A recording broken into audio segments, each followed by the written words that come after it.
For the ones who get it done, the most important part is the one you need now. And the best partner is the one who can deliver. That's why millions of maintenance and repair pros trust Grainger, because we have professional-grade supplies for every industry, even hard-to-find products. And we have same-day pickup and next-day delivery on most orders. But most importantly, we have an unwavering commitment to help keep you up and running. Call, click Grainger.com, or just stop by. Grainger, for the ones who get it done.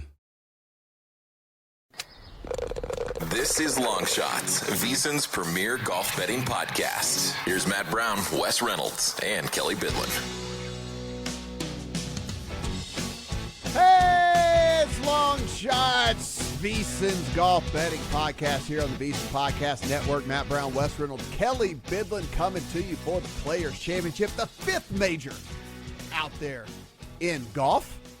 Before we get going here, you want to know, stick around. 16 different outright picks coming your way. We got at least 7 to 8 different placement market bets coming your way. And, of course, if you have not heard already, VSiN.com is free this week. Wes not only has his write-up over there on VSiN.com, but will be adding in his placement and head-to-head market bets over there as well on VSiN.com. Absolutely free this week, all the way until the 16th, so be sure and take advantage of that. Guys, we'll put a bow real quickly on the Arnold Palmer. Colin Morikawa leading heading into Sunday, loses the lead to Russell Henley, who I look back at my modeled out really well for me. I don't know why I didn't really do much consideration there with all of that, but he's been playing because some really you can't good bet golf. everybody. What's that? That's why. Because you can't bet everybody. Yeah, that's true. Yeah, he rated out highly for me too. Yeah. You can't bet because like me, you have PTSD and you've bet him several times, and he gets right there to the line, just never quite gets over for you. So he is your winner this week. I think that the big takeaway from a lot of people is going to be the fact that Rory and Scotty did not end up in the top 5 in this, didn't end up in the top even 10 in this. But, Wes, I look at this. If you look at Scotty's profile, he led the field, off the tee. He just putted like ass again. It's a deal for him that he's going to have to deal with and figure out what's going on with that putter. I mean, he changes to the claw grip from short, and he's putting short. He held to traditional whenever he's putting long, all those things like that. But I don't think there's like too much reason for concern with Scotty. I think that if you kind of look back at all of this, you just can't, golf's hard. You're not going to win every single week. And sure, is there lingering effects of this? Probably, of the injury? Probably, but it's not like he's playing terrible. He didn't miss the cut or anything. I mean, he was inside the top 15. Yeah, it's encouraging, I think, for Scotty backers that he drove the ball probably the best he has all season. Rory did not. Rory was probably the worst he had been all season. Rory McIlroy, I'm just looking at some numbers here. Terrible, absolutely terrible on approach, which has been kind of his weakness, and then couldn't hit a fairway. And that's why he never made a move over the weekend. He was kind of lurking. He's like 2-3 back, where it's like, okay, Rory's still there. Because you see him on the live prices, even when he's like 3-4 off the lead, he's still like 5-1 to win the thing. But 42.9% in terms of fairways, I think 24-56 to be exact. Actually putted okay, but yeah, that's discouraging, for Rory, because we know he's one of the, if not the best golfer or driver of the golf ball in the world, but just didn't hit a fairway. And you don't hit fairways this week, you're going to be in big trouble here at TPC Sawgrass. Kelley, what about you? Any takeaways from the Arnold Palmer?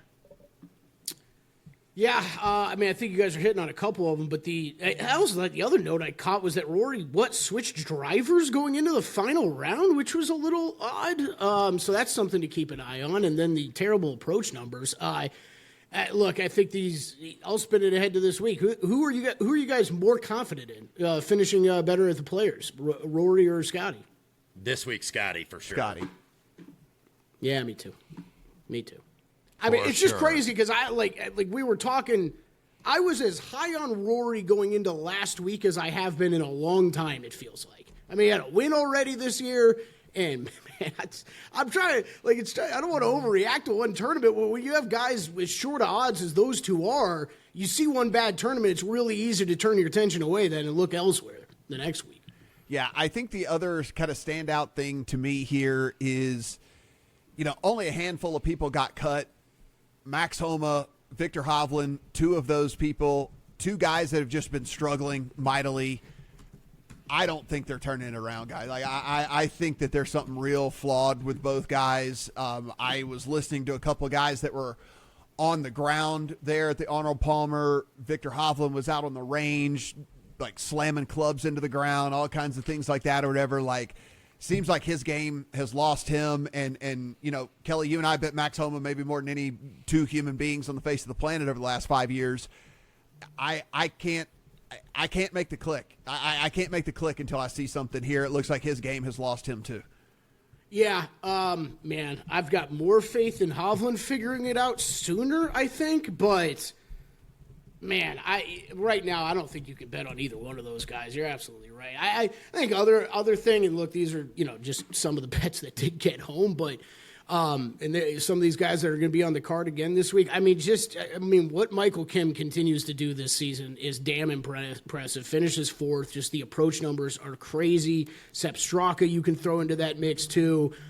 Berger. I mean, even Berger, he backs his way into a top 20 finish again in T15 at the event. Just some of these guys that are playing incredibly consistent to start the season, not to be overlooked, and I didn't this week. You're like, maybe I'm saying a little, a little preface not here. Not to tip my hand of what's to come, but just a little taste. Just give him a little taste. Little taste of what's going on. Little taste there. This is moving on here to TPC Sawgrass, and a very, very difficult course, Wes, as you just mentioned. 144 players, though, this week, guys. So a full field event, not like the Invitational that we saw last week. So we will have a much bigger cut than we had last week at this one, and does at least open it up. If you want to believe in some of the longer shot guys, they will at least be able to tee it up and have an opportunity to get it done here this week. But Wes, what are we looking at as far as this Sawgrass? Yeah, TPC Sawgrass, Pete Dye design. This is one of his more devilish designs, because this is truly risk reward. He wants to make you hit toward the trouble, which in a lot of times the trouble is the water hazard, and also the fact that the rough is a little bit thicker. This year, they want to make, I think, the scoring a little bit tougher. But you can score here. You absolutely can score here, but you've got to execute the right shots and drive it and hit it toward the trouble. Avoid the hazards. 16 of them, by the way, most on the PGA Tour of any layout. 92 bunkers, fifth most on tour. Of course, we know the famous Island Green at 17. A lot of waste areas, a lot of tricky lies. Not only short grass around the greens, but thick rough around the greens. They actually did lengthen this course, by the way, to about 73.52. Still not long, but did lengthen it by about 77 yards. Set up basically the changes. Couple new tee boxes there on, I think, number 2, number 11. Also, number 6, they replaced that big tree that they had, and I saw a video on social. You can look it up. How much money it costs? Like all this money to add that iconic tree that you used to see on number 6 here, and then more trees on the back 9, especially on number 14. So they did make this a little longer. These, by the way, are POA greens. But it's overseeded with POA. They're Bermuda grass. However, these POA greens, as we'll get to when we get more into the stat modeling and such, this is not like Torrey Pines and Pebble Beach where you get that bumpy POA. Yeah.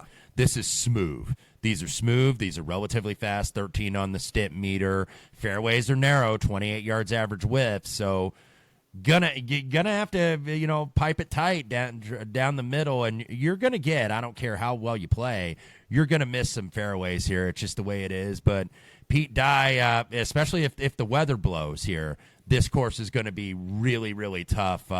Early forecast says not too much wind until we get to like Saturday or Sunday. Thursday and Friday look pretty scoreable.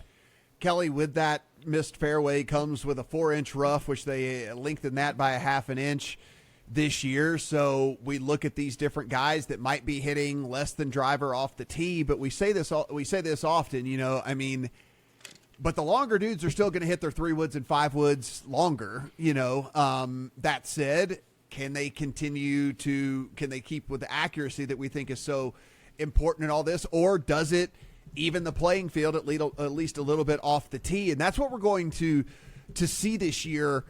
The results here recently looks like it does favor longer guys. I mean, as you start to go down the winners list, right? I mean, obviously Scheffler a couple different times, and Scheffler is certainly long off the tee, but there are definitely some dudes here of recent that it looks like maybe that length does matter. That being said, I think it is still up for debate for sure. Yeah, it's interesting because look, it's always going to help, right? It's never going to hurt, like you said. I still think the accuracy is way more important at this course, and just some holes these guys are going to be forced to club down. It's kind of funny because my immediate reaction when you look back to just 2019 when they did switch this to March, it's really more the big names. But you're right, Matt. You're like, these guys are all long except for Cameron Smith. You're talking about Rory, Justin Thomas, Cameron Smith, and then Scotty twice, like you just brought up. It's just... I don't know exactly what to read into that. Is it the distance? We've heard about, the different weather.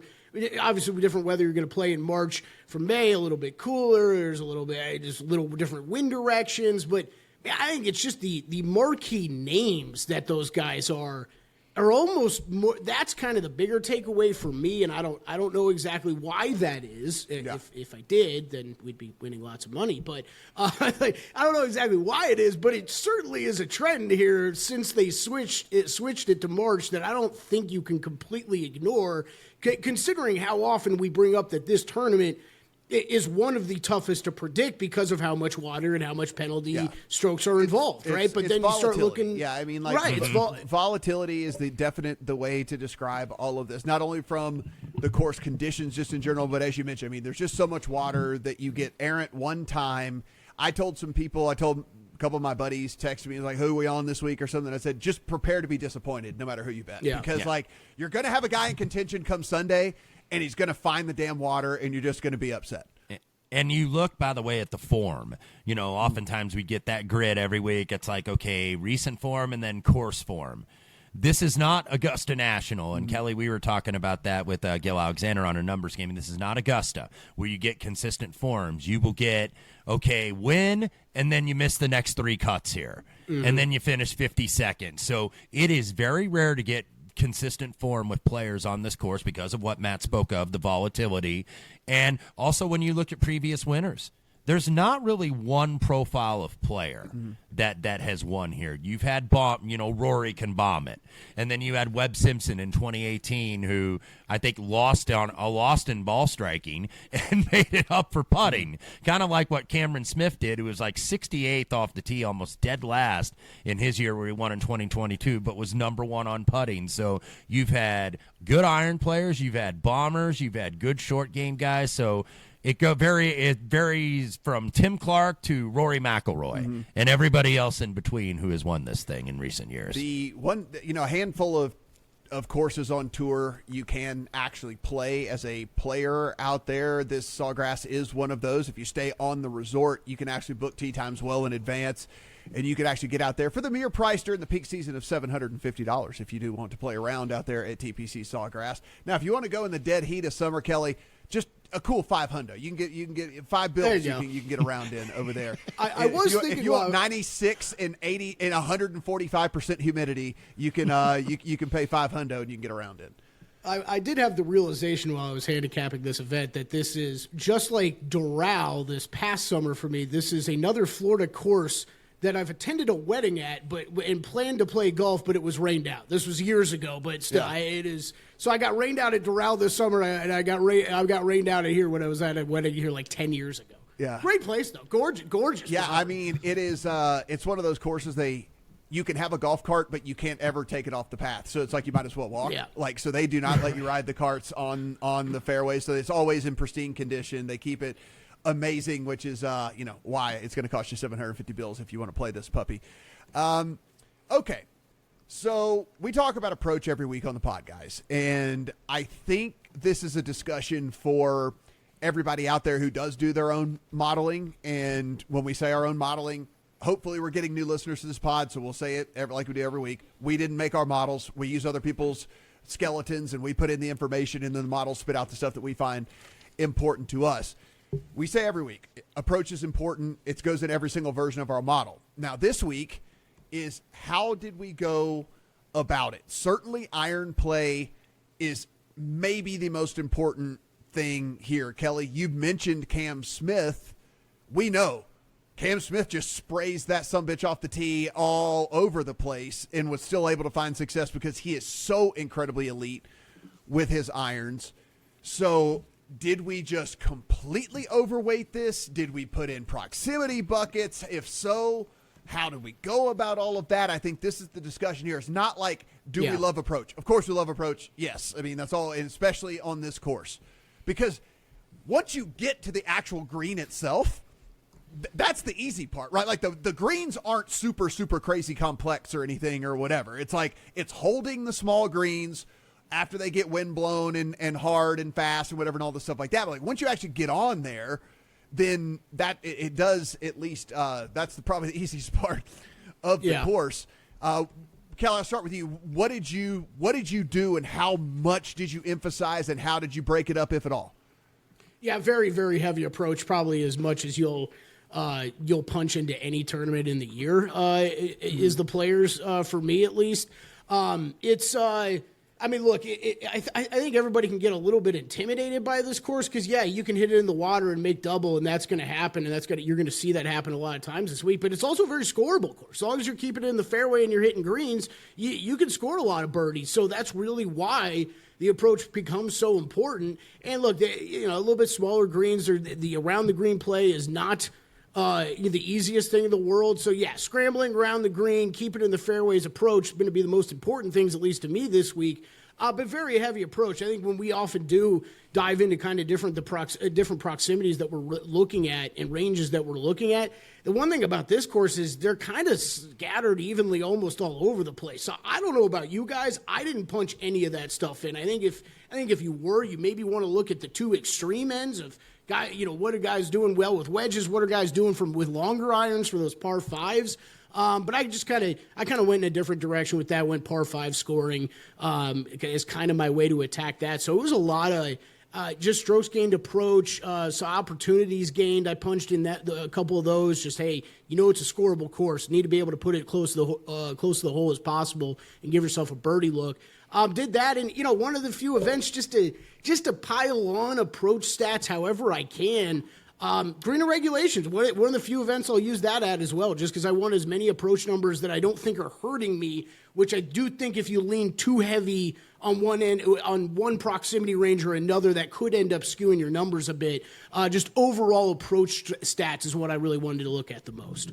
There's any number of ways that you can do this, and not one of them necessarily is wrong because of all the variants that we talked about, because you can win this thing striping irons, and look, that's usually always the mainstay, right, where you at least start and then go from there. I think everybody that I looked at, save Scotty was 7th on approach last year and then 4th the year before. Everybody else was kind of like top 5, top 6 on approach, save for there's always an outlier for everything here. Webb Simpson was 92nd on strokes gained approach that week, who usually was pretty sharp in his irons back in the day, but was number 1 in putting. Then you can go off the tee. Scotty Scheffler, number 1 here last year for stroke gained off the tee. What we mentioned earlier, Cam Smith lost 5.2 off the tee, 68th. But led the field in putting when was 5th on approach. So you can go so many different ways here, and it's not necessarily wrong. Yeah, the one thing I did is I did put heavy emphasis on recent iron play. I kind of want dudes that are coming in pretty confident, right? So in a mixed condition model, and again, I'm assuming that we're getting new listeners here and certainly new viewers maybe over on YouTube. Hello, by the way, this is what we look like. Thanks for that. Hit the subscribe button. Come back. Join us. It is I can put a baseline in. So I put a baseline in of 30 rounds, but then I kind of laddered the approach stuff to where it was strokes gained approach, last 24 got a percentage, and then last 12 got a percentage from me. So I did the overall baseline, and then I did I kind of laddered it to closer as well to see who is really kind of coming in confident and swinging the irons very, very well. So I think the only thing I did differently was I want dudes that are playing well with the irons right now. It's kind of how I made it just a little bit different from what I would normally do. Yeah, very much similar approach for me. That is one of the things we've kind of seen pan out from this event. It is guys that come in good form with their approach usually tend to do well here. I think that is a trend you can latch onto. I think it makes sense. You're still at near the beginning of the season. And, yeah, Matt, this is really the first event that I really focused in on last 12, last 24 numbers. I really didn't go any further back from that. I want to be drawing not only off of just this season's data for the most part, but really what have these guys done the past 2-3 weeks heading into this event. Yeah. And Wes, the other thing I think that is at least somewhat interesting is how we're approaching the scrambling around the green type stuff here too, because as we said, these are small greens. The winds pick up, you're just going to miss them, right? And you're going to have to be able to try and get up and down, avoid bogeys as much as humanly possible, take par, understand that par is a good score. Don't try to get all crazy with all of that. And so it does also become is how heavily do we go with the around the green and the scrambling stuff as well? Yeah, and I did a little bit of that, and I think that usually isn't necessarily when I was looking in previous years indicative of a winner, but nobody's really bad. Like there were no outliers like we saw with Cameron Smith, what I just mentioned off the tee. Like everybody in recent years around the green, some were in the top 10, some were in the top 20, but nobody really was like, okay, you're 50th for strokes gained around the green and you win the Players' Championship. You still got to be, I think, at least in the top, however many make the cut. It's 65 and tie, so let's say it's 65. You probably should be in the top 20 to 25% if you want to win this thing around the green. Outside of that, guys, like I said, I sprinkled in bogey avoidance, good drive stuff, because listen, if you barely miss the fairway and can still get it onto the green in two, I'm okay with that. I did just go some straight accuracy in there, and mainly because I wanted to have a sortable column in there in the model in case I wanted to do some tie break type stuff. So I wanted to see where that lie. And then let's see, the only other thing, total driving, and then total driving, and then a little bit of birdie or better percentage gained on the field, just so that I can see these dudes that when we do get in super tough conditions, that they are scoring at a little bit better relative to the rest of the field, not just straight birdie or better percentage, because that favors a guy like Sam Burns, who Sam Burns will lead Sam Burns very well on Thursday. Might have 6 birdies, but then he might have 4 doubles. I mean, that's just it's just the way that he goes. Yeah. So lead in birdie or better, but last in bogey avoidance. Yeah, and stuff like that. So that's kind of with me. Wes, how did you round out your model this week?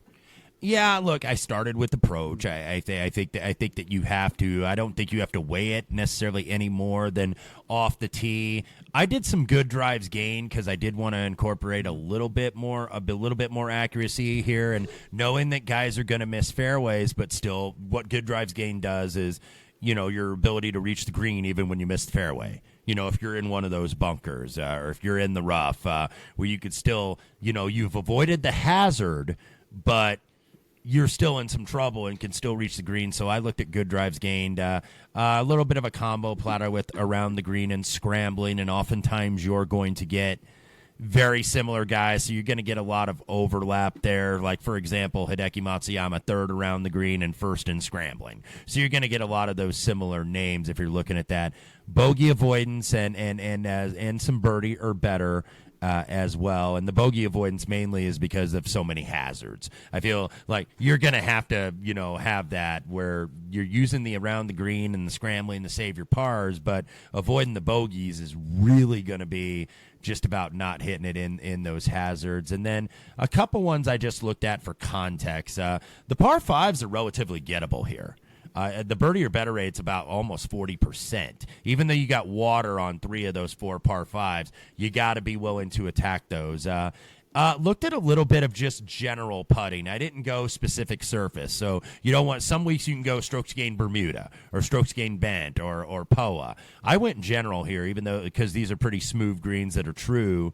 Like we said, you can win putting the lights out here like Cam Smith proved in 2022, like Webb Simpson did in 2018. But you can also be like Scotty Scheffler and be 37th and 48th over the last 2 years and still win and win convincingly going away there at the end. And then I did look at a little bit of Pete Dye. because you have a lot of the Pete Dye trademarks here. You got the railroad ties, you got all the dogleg fairways, no hole goes in the same direction from one route to the other. You've got the water hazards in the bunkers, the Scottish-style bunkers, risk-reward golf. So I did want to look at, who's been the best on Pete Dye over the years. And of course, I'll give you 3 guesses, and the first 2 don't count. Who's number 1 in Pete Dye average per round? Yeah. Yes, we don't need. It's like we could almost just say who's number 1 in everything except for like putting, except for putting. Almost like who's number 1 in everything except for like putting, basically. Kelly, I should admit I did put in one little bucket of 125 to 150. If you go in and you look at the average approach distance by hole. 6 is 121, 7 is 144, 10 is 135, 14 is 163, which, a little bit more than 150, but you get it. 15 is 147, 17 is 131, 18 is 155. So it's a lot of those middle iron, holes here on this course. And so while I don't really like doing the bucket type stuff, because I think, what is the sample size we're getting? What type of courses are they playing these off of, et cetera, et cetera, et cetera? There were just so many on this one that I did put in the 125 to 150. Yeah, I like it. I mean, they're gonna be stretched out, but that's at least you're in the mid range, right? Yeah. That's gonna capture that the best. It's pretty similar from what you described, Matt. I did mix in a lot of different, like I talked about already, a lot of the different approach stats mixed in that. I didn't do anything with proximity, but I get where you're coming from. And then off the tee, it sounds like me and you attacked it pretty similarly. I used a fair amount of stats, strokes gained off the tee, good drives, accuracy, fairways. Kind of wanted to look at a little bit of everything, just to really find the fairway finders out there. That's what we're looking for this week. And then scrambling around the green, like you talked about, Wes. Some of that's going to overlap, but I want to look at all that. You don't want anybody who's going to be too poor. In that this week, bogey avoidance, par 5 scoring, and then opportunities gained, birdies are better. That's pretty much my whole model this week. Hole number 1, fairway hit percentage, 58%. 2 is 50%. 4 is 62%. 11 is 68%. 12 is 52%. 18 is 47%. 1 out of every 2 golfers is going to miss the fairway on 18. So, I mean, again, when we talk about accuracy and keeping it in the fairway and not spraying it, it is just a very tough course when it comes to getting that done. So, now you know what we threw in, how we spit it out, and why we did it. And so, let's go ahead and get to the stuff that made the card. Wes, we'll kick things off with you here. Why don't we start... Because we can explain a little bit later whenever we get to maybe the longer shot dudes, if we have any of those, or middle shot. Is there anybody towards the top of the board that you put on your card this week? Just one for me. Yeah. It was not Scotty Scheffler. I'm going to probably end up having to do what I had to do last year, not having him pre-tournament when I had Schauffele and Harman. It's like, okay, here he comes, so I got to grab some of him, and that's how I made a little money. I'll probably end up having to do that again. But you know what? If he wins here 3 times, which is the least predictive event probably of all of them on the PGA Tour, if he wins here 3 times in a row, I just got to tip my cap and say, man, he's the best of the generation, and that's what he did. So I forewent him. I considered Colin Morikawa. He's the one that scares me that I did not play this week, but I wonder, because he should have won, I think, last week. Credit to everybody that was on Russell Henley. That was a hell of a chip in on 16. And I'm glad you got home, but Colin Morikawa, I felt, should have won last week, but I don't know if I think he's too obvious or what, but I forewent him. So my guy at the top of the board that I went with in the top several was the big Swede, Ludvig Åberg, at 19-1 is where I got him. I know there were some 20s on the opener. He's a guy now that has proven he can win a big event, that he can win. And he won at the Genesis Invitational at Torrey Pines. He contended in 2 majors last year, and what was essentially his first full season on the PGA Tour was in the mix on the weekend at the Masters and the U.S. Open. T22 last week in Bay Hill, but he was second off the tee and 8th for accuracy. only one start here at the Players Championship. And, in my trends piece that was in the piece up at VSiN.com, I talked about how experience matters. That usually you got to have a few starts before you break through here. But I'm thinking talent's going to outweigh experience. He was 8th here, by the way, on debut, was 7th here in the junior players in 2018. He also is a local. He is a Ponte Vedra Beach resident, moved there, bought a house there last spring, practices and trains right here at TPC Sawgrass. So maybe as close to a home game as you can get for the Swede, and Swedes have done well here. Henrik Stenson, of course, a former Players champion. So I'm buying into Ludwig. I think he's going to win. I don't think the Genesis was his only big event. He's going to win this year. Kelley, anybody 20 or shorter for you? Collin Morikawa. I played him. Well, yeah, I played him. We can split the shorties because I told y'all I'm chalk donkey this week. I played Morikawa and Ludwig, so there we go. So I have both of them. So I've got your guy and I got Wes's guy this week. I just can't argue with the stats. Just I can't argue with them. So I'm doing it right. You beat me to the punch, Matt. I was going to say, I've played Morikawa. Man, I've been staring at that Ludwig number this whole time, though. Like, it is, like we talked, the least predictive, volatile golf course. I don't know if I want to go with two guys in the teens, but, man, I really don't want to miss out on that Ludwig win either. And I still feel like when you're talking 19-1, 20-1, we're a little too long on what kind of talent he's bringing to the table. I will say this. The scary thing about him is we saw the YOLO factor come into play last week, right? I mean, he put it in the water, I think, 3 times over the course of the 4 rounds. Ludwig's great for the game, but also a little maddening if you're betting on him because he walks up to the ball and he looks at the hole and then he just swings and hits the ball. There is no can't lay to him at all. There is no whatever. He just walks right up to it, and one of those times he put it in the damn water, and you're just kind of like, bro, think about it for 8 more seconds or something before you do it. But yeah, I mean, it's. I think we take the obviously the immense amount of good that he brings with the bat as well. I kind of like the YOLO attitude that he's got. So, and obviously the talent, just checking all the boxes basically that we're looking for here. A little worried about his short game. A little worried if he misses these greens a ton, because we've seen him skull chips and stuff which you don't see pros do very often, but. Outside of that, everything else just completely checked the box for me. So, yeah, that's why I ended up there. What about you with Morikawa? What was it?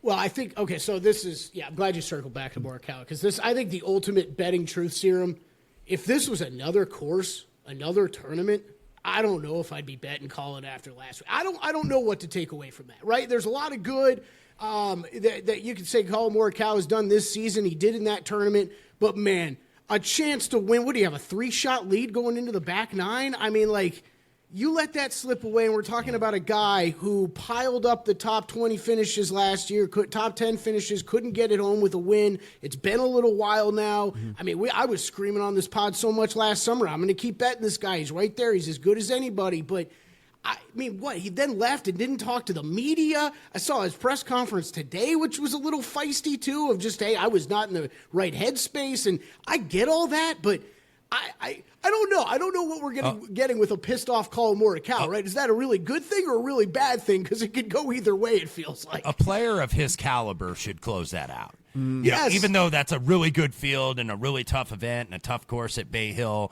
if you're an elite player, I think you do close that out. And I thought for sure he's going to finish this off. He just looked so good and was hitting it well, and just kind of got stuck where he turned into Collin Morikawa. Yeah. And he couldn't keep putting the pressure on and keep putting distance away from these guys. So I understand why, because he's obviously got the pedigree and the talent. He can win anywhere, but he was actually I noticed when I was doing my write-up, I saw a trend, I believe since the start of the calendar year, January 2024, Russell Henley, and Sungjae Im had the most top 10s on the PGA Tour without a victory. Yeah. And I believe the number was 10. Mm-hmm. So, I mean, 10 times he's been right there, in the mix, and just hadn't been able to get it home. So now Henley, of course, removes himself from that list as he is now number 7 in the world. Y'all, so Kelley, I don't bet Morikawa very much.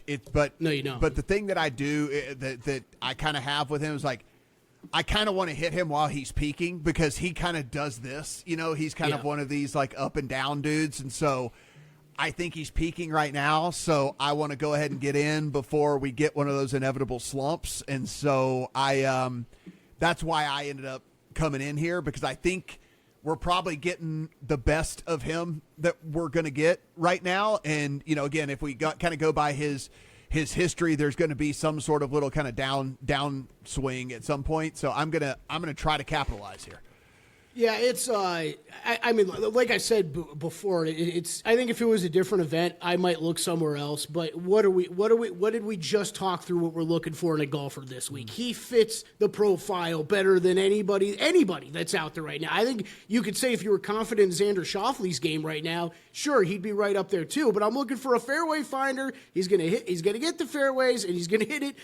He's gonna be quality on approach. And he's going to be quality around the greens and scrambling. You're talking over the last 24 rounds, 19th off the tee, 7th on approach, 4th on birdie or better, 5th in driving accuracy, 9th in bogey avoidance, and 1st in opportunities gained. He checks all the boxes. I couldn't ignore it. I had to play him outright. I just do think from what we're talking about over the past year, and you brought up that stat, Wes, I saw that as well on the top 10 finishes. This is where you got to ladder down a little bit, right? Play top 5, play a top 10 on him. I'm not confident where he's at with his closing ability right now. So played both top 5s and top 10s on him as well to cover that. All right, Wes, what about 20 to 50 range? Kind of that middling range here in the odds board. Yeah, have 3 in the mid-range actually this week. It is now dipped from the number I got it, so I'll give it out kind of where it is. I think there's still some 25 or 28. I got north of 30 with him. Hideki Matsuyama, who won the season opener, of course, at the Century. Feel like he has a little bit of unfinished business with this place, where you're always motivated to win a big event like the Players, but maybe a little bit extra, because we all remember very well in 2020. Or 2020, I should say, not the extra 20. 2020, yeah. I know. I did it 3 times there. That's from a time machine, bro. Wes, it felt like 2020. That year, it does. It did. That felt like 2020. God, man, that was a long year, longest of our lives. Of course, we remember Matsuyama shot the opening round 63 to break the course record at TPC Sawgrass, and then the event got canceled after the first round due to COVID. So he's the last couple, I mean, the first time maybe not so much, but ever since then, he was 5th in 2023, and he was 6th here last year. And look, I don't want to overrate recent form, because it can go sideways here really quickly, and you see that pretty much with every player. But Matsuyama, I like what he's doing, especially around the green. Leads the PGA Tour in scrambling, 3rd around the green. The putter has been relatively a little bit more consistent. We know it can be bad. We've seen it be bad with this guy, but Matsuyama, I think, still playing very consistent golf, even from that opener where he won the Century in Maui. So I do have him. Got him at 33. I still think he's bettable at 25 or 28. Still think he's worth it. One guy I bought on the dip, and the numbers do not bear it out for this guy. I am going with gut here, and I went Patrick Cantlay at 40 to 1. That is a gut call there. Woo! It is a gut call, because if you look, the guys that play well on Pete Dye, I'm just going back to, hey, this guy loves Pete Dye. And last year, Scheffler, of course, won. Harman and Schauffele were 2 of the 3 runners-up, and I happen to be on both of them, unfortunately. Those guys ranked 1st, 2nd, and 4th, respectively, over the last 50 rounds. Total strokes gained on Pete Dye. By the way, Justin Thomas in there in between them at 3rd. Who's 5th on that list? That's Patrick Cantlay. And he's only been 19th was his best finish here 2 years ago. He's never done anything of note, but we've seen those players in the past never do anything of note and go on to win. Typically, driving, I think, is the best part of Patrick's game, but he's been a little bit better on approach, top 12 in each of his last 3 starts in the field. Disappointed at Bay Hill when some people jumped in on him where he was T31. So I'm just taking a number here and going with the gut, because there is really no statistical evidence to back this up, because he just has not been in the mix there for a while. He's not been the same player. Maybe he comes a little bit off the radar this week. Patrick Cantlay at 40, also at 40. A guy that does have a lot more consistency, and that's a guy I was on last week, Shane Lowry, at 40 to 1. He was 36-hole leader. I was feeling good going into the weekend. I'm like, man, he's going to be in this. Then he stumbled on Saturday, eventually finished T7. 2nd in greens in regulation, which Kelley mentioned earlier, that maybe you take that into a little bit more account this week, along with the eventual winner, Russell Henley. So he is hitting greens, staying out of trouble. You don't want to, it's a fool's errand to look for the course for him, but he's one of the few players that has consistent finishes here in recent years. 3 top 20s in the last 4, including 8th in 2021. So Matsuyama, Cantlay, and Lowry in that mid-range for me. I played 3 in this range. One of them is one of your guys. I did play Shane Lowry as well, and I actually like him at this course better than I like him last week because we're not worried about distance. Kelley, as a former big guy yourself, people make certain assumptions about your physical appearance, and people think because Shane Lowry is a husky fella that he just must hammer it out there. But that is actually not the case with Shane Lowry, right? Like, he isn't one of the longest guys on tour, and I think that this course that does at least mitigate the advantage that people get off the tee actually works to his advantage. And if we're going to really emphasize approach and saying, hey man, all you got to do is hit that fairway finder out there and maybe a 3-wood or something off of the tee and then use that elite iron play of yours, I think that really does favor Shane Lowry a ton. 8th overall in that mixed condition model that I was talking about. And if you go in and you start to look, would probably be a little higher, but off the tee the last 3 events, because I did last 12, he's 108th. But again, we're talking about tournaments in which you're still driver heavy and all of that, which we're not going to be driver heavy here in this tournament. And so I'm a little less worried about the fact that he was 108th out of 144 over the last 3 events coming into this thing, because I think that that's going to be a little bit less important. So again, I did Shane Lowry as well in this range, a little bit shorter than that. Look, I'm going back to the well again. Justin Thomas is absolutely stroking the irons like nobody's business, but he can't putt it in the ocean, and that is a little worrisome for sure. But again, if we're getting to the greens and we're saying these greens, at least once you get there, and if you can hold them and you can do all the things like that, maybe they're not as tricky as what they've seen over the last few weeks as well. Dude, he's so good around the greens. He's so good everywhere except right now at putting and all. So I'm just going back. There was a 26 on Open. I think you can still find a 25 out there on Justin Thomas. Like, it just, to me, if he can run hot, if he can run pure for a weekend with the flat stick, I mean, you look and it's really, he's green across the board really for the stuff that we're looking at here, except, again, little spray again, kind of like Lowry off the tee, but hey, we've seen Justin Thomas, like, he can get those stingers with a 3-iron if he has to, if it comes down to all of that. And so Justin Thomas made it in this range for me. And Kelley, I stole your boy for later on in the calendar season here, but Sepp Straka at 50-1, right at the edge of this little range that we're going for, the 20 to 50 round.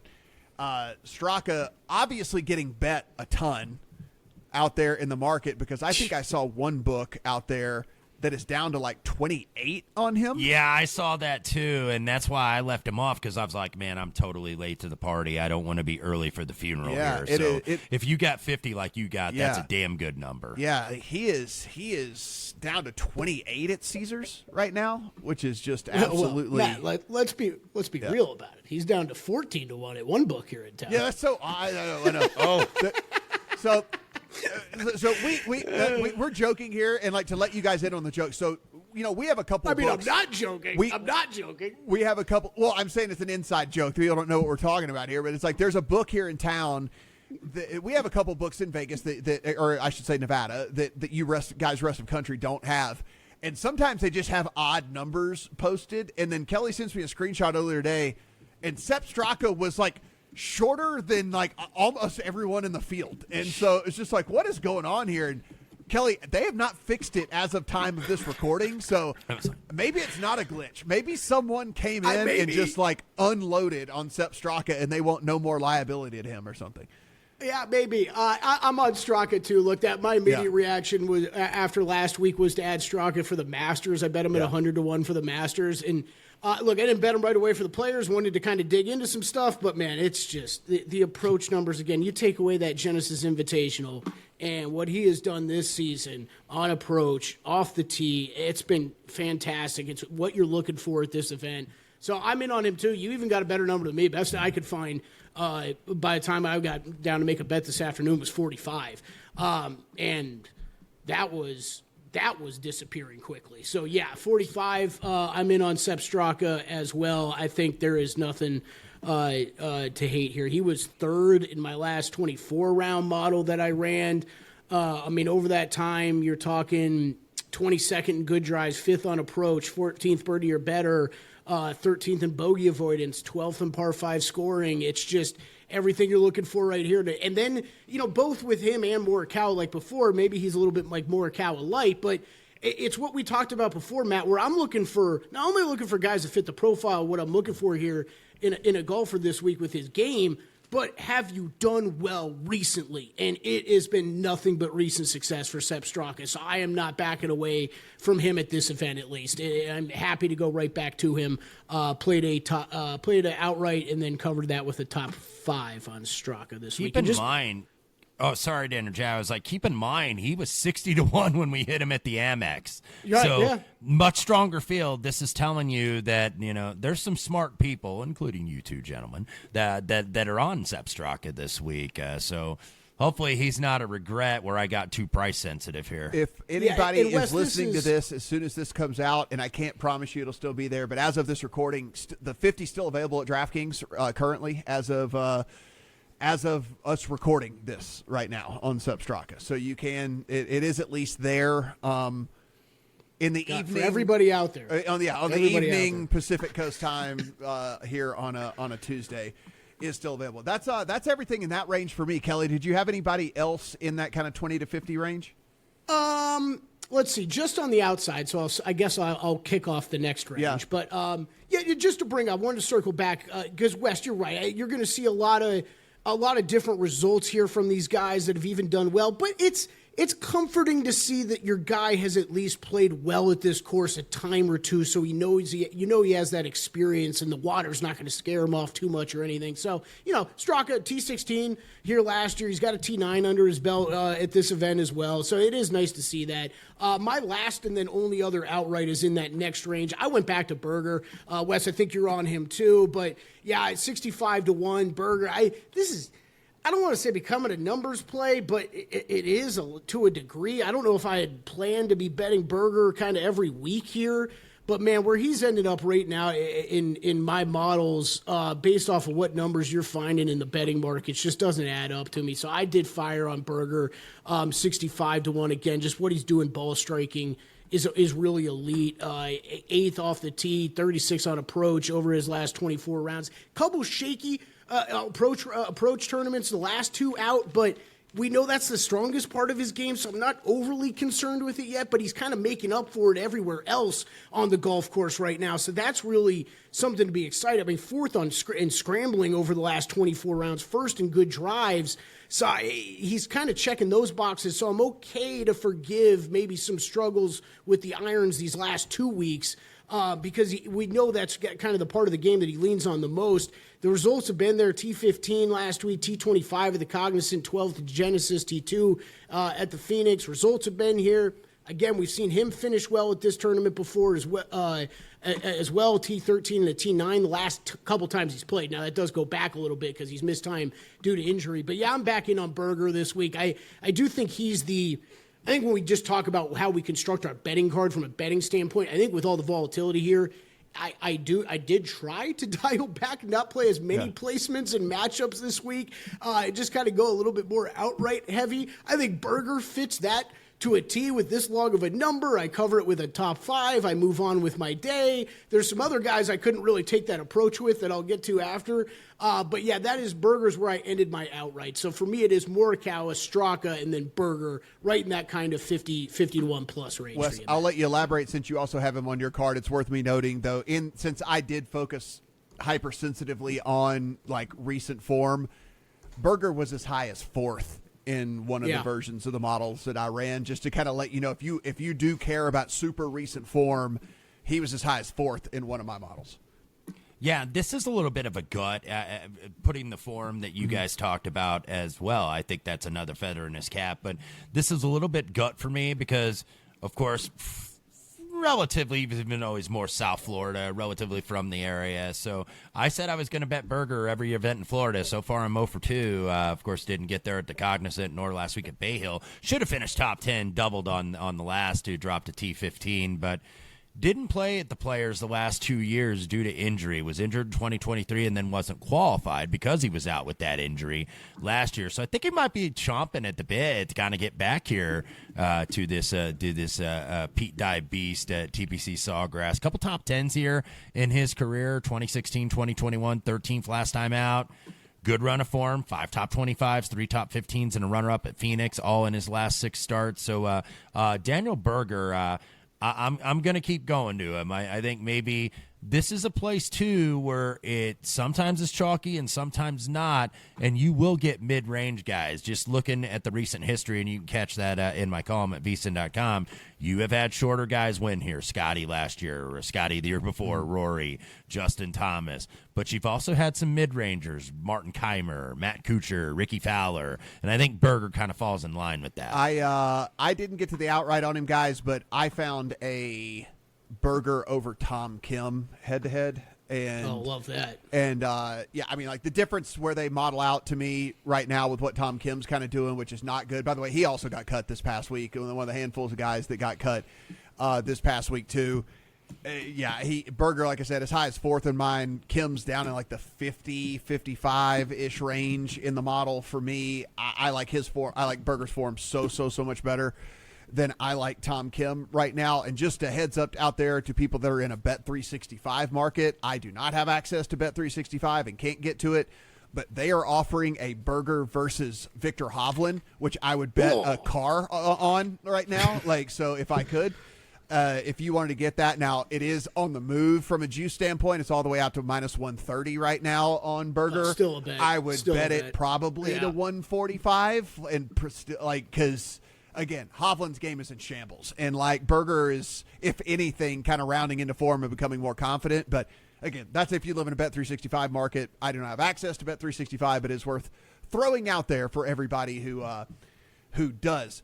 All right, Wes, what else you got on your card here? I mean, listen, guys, anything outside of 50, I know, like, when people think long shots, it's like, oh, it's got to be triple digit. No, man, if you're hitting a 65-1, that's a friggin' long shot. Like, a 65-1 is not supposed to win a tournament, you know? And so, like, anything past 50 is a damn long shot or whatever. And so just, you know, when you're building your card, understand, like, how these odds all play into your grand portfolio with how you allocate all the funds that you're putting into all of this. So we got Berger on your card. How'd you round things out?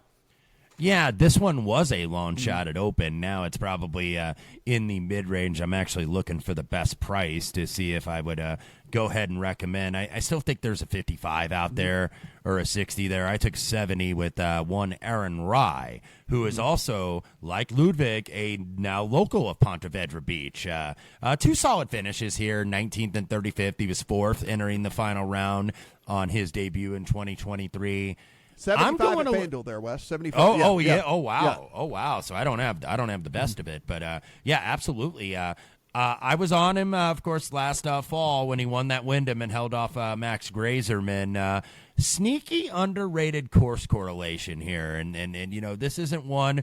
Even though the stats were pretty good on approach last year, 7th on approach last season, not really incoming. But this is where I go with the course correlation here, and there is a sneaky good one. Of course, we know the Pete Dye designs that are on the PGA Tour. Harbor Town, I think that's one you'd want to look at. Guys that have played well at the RBC Heritage, TPC River Highlands, Kiawah Island, which has hosted a couple majors, PGA West Stadium. And then there's a couple other courses aside from the Florida ones, you know, Innisbrook and PGA National.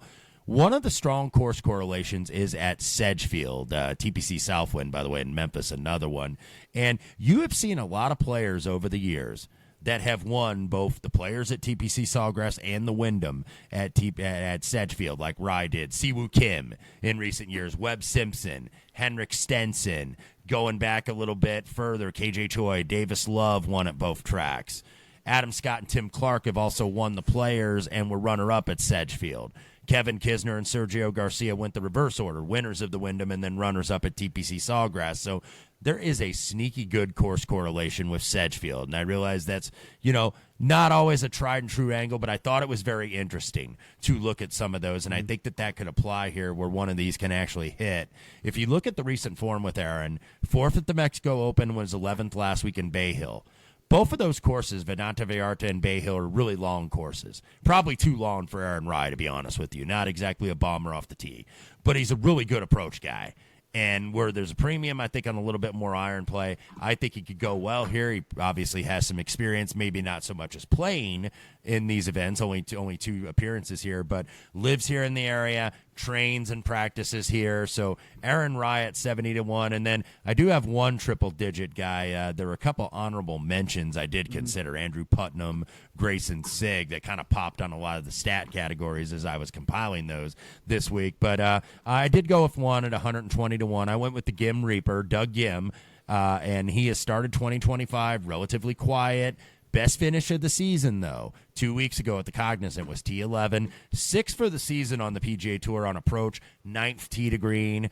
Good showings here in the past, 16th here last year, 6th in 2022. So maybe the ball striking is going to be good. I assume it's going to be with this guy because it usually is, and he's going to actually make some putts, and that's what you're doing. Then that's why he is 120-1. Still seeking that first win. Usually you don't get your first win, by the way, here at the Players Championship. I had a few trends that I put in the column up at vsin.com. I think there were only two. I think it was Craig Perks and Hal Sutton won on their debut. Sutton in 83, Craig Perks in 2002. Shreveport, Louisiana's own Yes. Hal Sutton. Yes, Hal Sutton. Yes. Be the right club today is what is on the actual official scorecard this week at the Players. So, experience usually does matter here, by the way, and those trends up, of course, at the column at vsin.com. But we're going to round it out with Doug Gim, the Gim Reaper, at 120-1. I'm going to be pissed if they win because I have a top 30 on Rye and a top 40 on Gim. So I'm going to be pissed off if they win. That is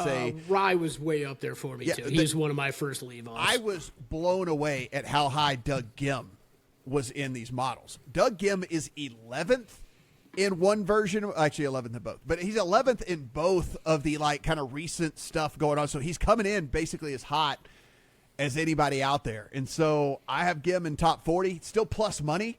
By the way, guys, Doug Gim at top 40 is still plus money. Aaron Rai, top 30, still plus money. You're getting plus money on that for these guys to do that. So it did have those guys on the card as well. Only one more outright for me. Wes might be familiar with this fella. I had to go in and do some research, and when I did, I was like, all right then. But I have a 175-1 on Laurie Cantor.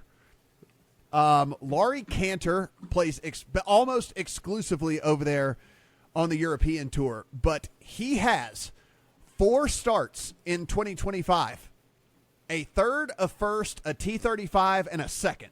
So he is on some sort of stupid heater right now. I go in and look at this South African Open Championship that he played a week ago. You don't have full strokes gained. All you have is total strokes gained. 13.3 for the tournament on this. The guy is just playing out of his mind right now. On that one where he finished third, he gained 13 strokes. On the one that he won, he gained 11 strokes total on that one as well. So a guy that just was really high up in the model for me, and I had to do some research. And hey, at 175-1, as we always say, Kelly, we talk about all these outrights. I know you don't do it. You only do it on some of them. I will put a backup bet on any outright that I play, be it a top 5, a top 10, a top 20. If I'm talking about some of these longer, bigger dudes where I'm still getting a nice price, but back it up for sure in case you do get a spike performance that's just not quite good enough to win it. But Laurie Cantor, very high in my models, inside the top 20 on a couple of them. And you can find as high as 175-1 out there on him. Already has won this year, by the way. Won in the Bahrain event on the DP World Tour. Remember, he was on Live. Yeah. They didn't renew his contract, so he goes back to the DP World Tour and probably gave him some motivation. He's won at least twice in the last calendar year because he did win last summer, I think, in Germany over there on the DP. Yeah.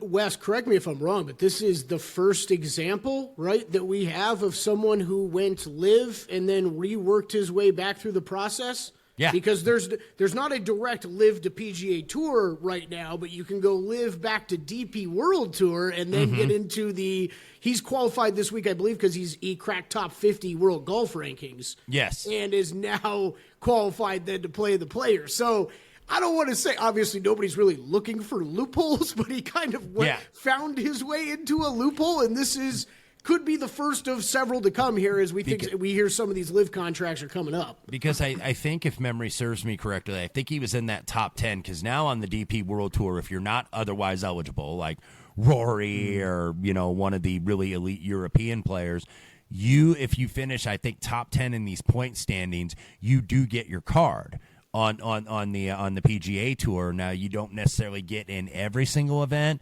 but if you're high enough, you get in a lot of these events. Like that's how the Højgaards got here on the PGA Tour. So Laurie Kant, and he's a big hitter too. He's up there and off the tee and driving distance. If you look on the DP World Tour site, they're maybe not as good with some of those stats, but they're getting better. They're certainly better than what Liv has. Liv needs to really update that in terms of how they accumulate their stats and any of that stuff. But Laurie Cantor's really up there off the tee. A reminder that Wes will have his placement market bets over on the site as well as his head-to-heads a little bit later. Kelley, I rounded out my placement bets.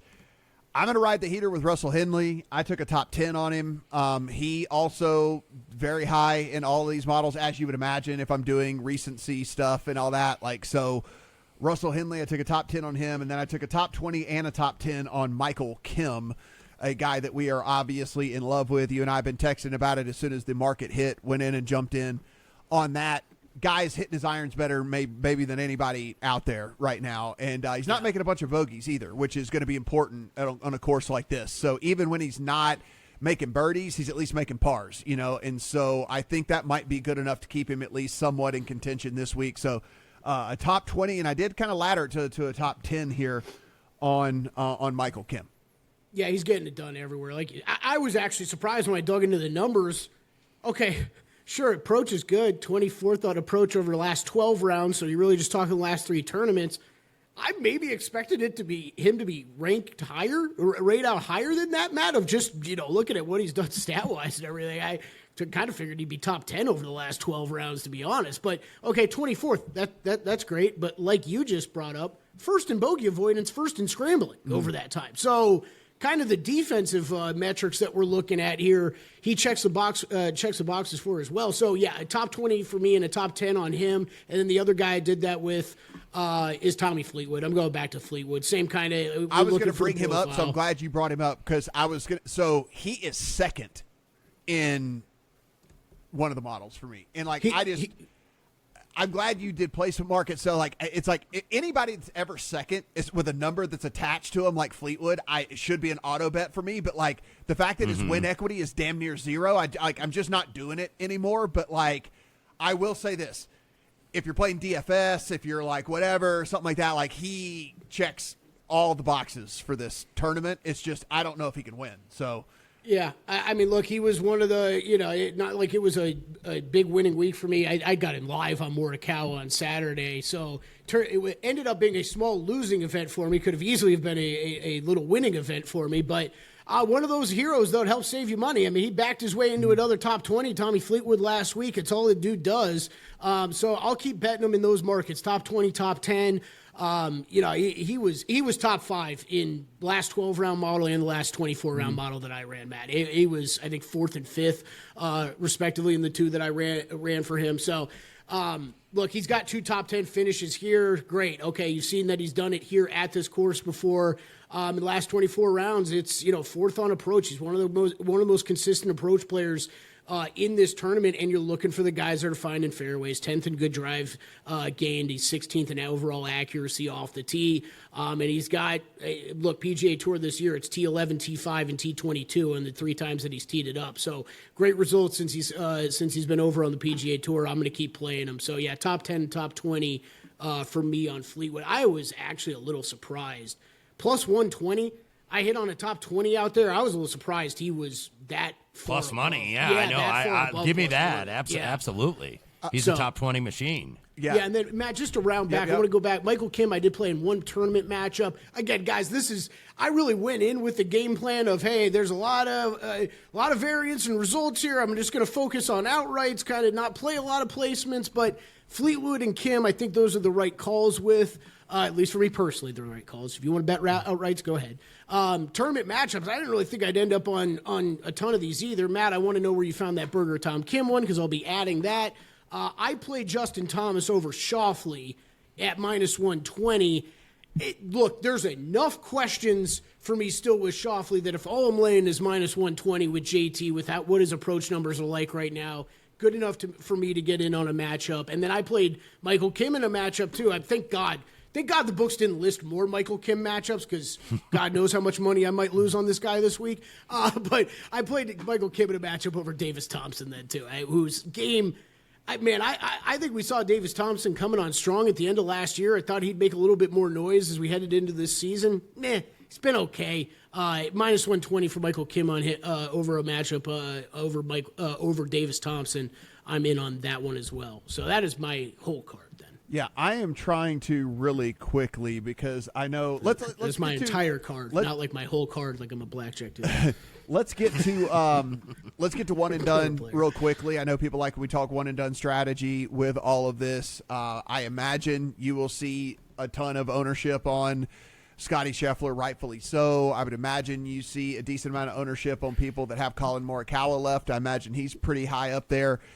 Is there anybody? Is there someone to pivot to? Is there somebody that's sneaky good here? Like what? I mean, I went Ludwig. Straka.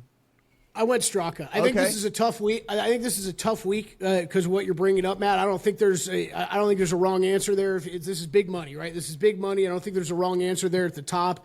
I didn't want to use Scheffler though necessarily. And Morikawa, I believe I already used somewhere. Somehow. Yeah, I think I already used him somehow. So I was kind of stuck between Straka and Berger is what I was really considering. And I'm going to go Straka this week. Wes, any thoughts on one and done? Yeah, I think I'd probably go Ludwig this week. I really like, the home game factor, I guess, here a little bit. And, very quietly goes about his business down there. And I think he's got some confidence now. I know he finished 22nd last week, but he drove the ball beautifully. Just, kind of had that, like you were talking about earlier, Matt, that little YOLO that really took him out of it. But this is a place where YOLO can get rewarded here at the Players Championship, because you got to be bold. You're not going to be, winning this event playing it safe on every single shot, because that's even going to get you in more trouble, because that's what Pete Dye does on this design, is really kind of try to trick you a little bit. So I think I like Ludwig's boldness, and I think it's going to pay off this week. If you're playing DFS, some of these names that we mentioned that we actually like and that rated out very well for us from a modeling standpoint are super, super cheap this week. And so I just went over to DraftKings to throw a lineup together, guys. If you play Doug Gim, Grayson Sigg, and Michael Kim, which, again, Grayson Sigg, I'm glad you mentioned him, Wes. He was 12th. He was 12th in one of mine. Like, he was 12th in one of mine.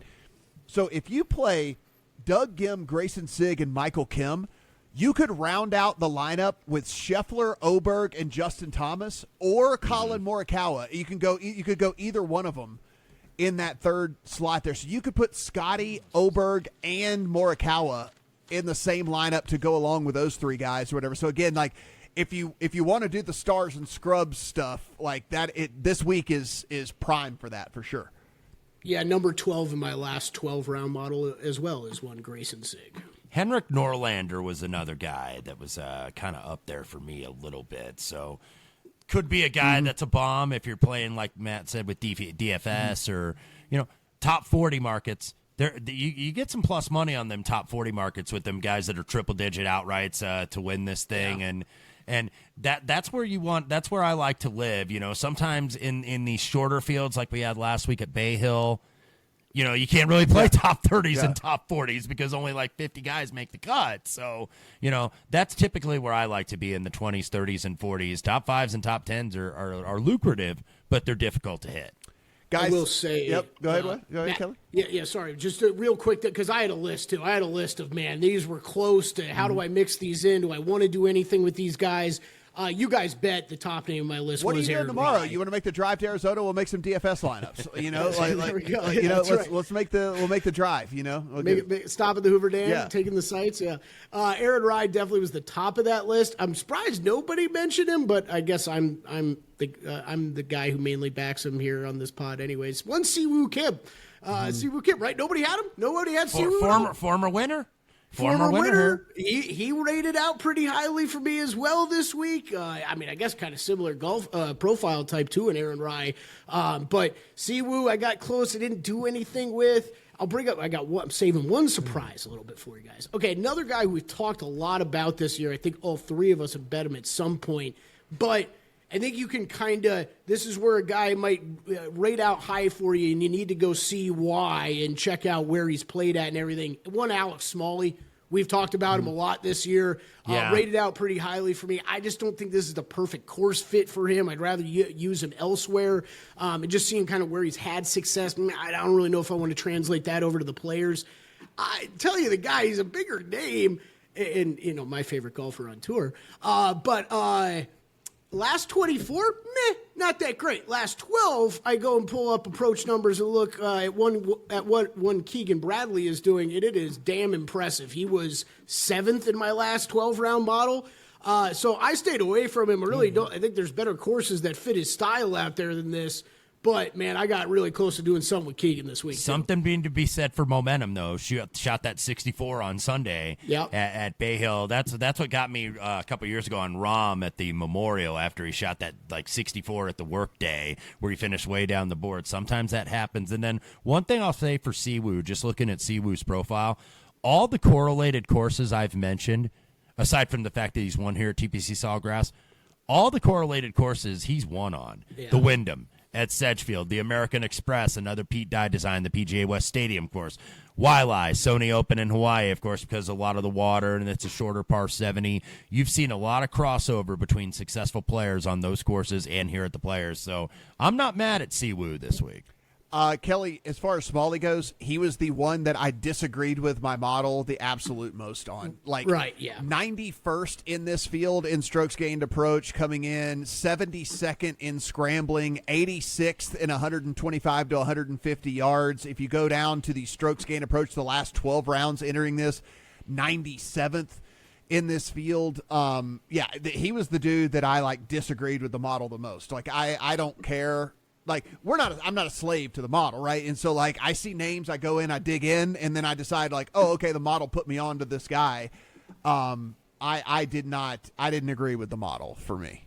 Yeah, it's just a funky kind of what he's done, right, results-wise, because it's T18 at the Cognizant, T10 at Mexico. Mexico, obviously, a weaker field. He lost on approach of both of those, but he's picking up the rest of his game everywhere else. Then you go back, a little earlier, okay, then he's gaining on approach again. So it's I'm very interested to just track Smalley this year because that is.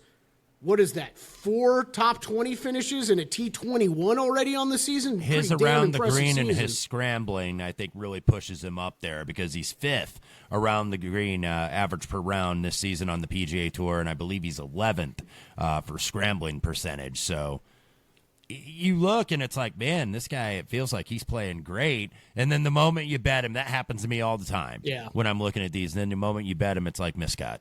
Yep. Yeah, but it makes sense with what you're saying, Matt. I mean, you're seeing that red on approach.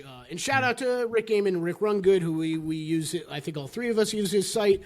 Chatted with him a little bit today. So, Rick, thank you, as I'm sharing your website right now. Guys, again, all of these will be up over on VSiN.com. You will also get Wes's write-up, and anything that gets added will be over there on the picks page, which you get absolutely free from now until the 16th. So go ahead, take advantage of everything over there. Obviously, tournament time in college basketball as well. So you're going to be getting everybody's picks as we head into all these conference tournaments here in the coming days. So take advantage of that. For Wes, for Kelly, I'm Matt. Good luck.